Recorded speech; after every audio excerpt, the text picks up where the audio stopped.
সলিল চৌধুরীর লেখা কবিতা একগুচ্ছ চাবি।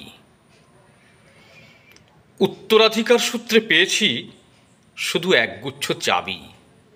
ছোট বড়, মোটা বেটে, নানা রকমের নানা ধরনের চাবি। মা বললেন, যত্ন করে তুলে রেখে দে। তারপর যখন বয়স বাড়ল, জীবন আর জীবিকার সন্ধানে পথে নামতে হলো, পকেটে সম্বল শুধু সেই একগুচ্ছ চাবি।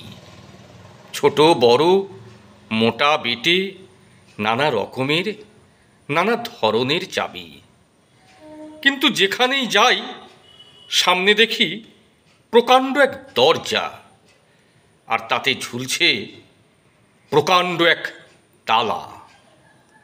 পকেট থেকে চাবির গুচ্ছ বের করি, এ চাবি সে চাবি, ঘোরাই ফেরাই, লাগে না, খোলে না।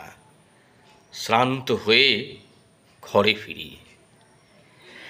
মা দেখেন আর হাসেন, বলেন, ওরে, তোর বাবার হাতেও ওই চাবি দিয়ে ওই দরজাগুলো খোলেনি।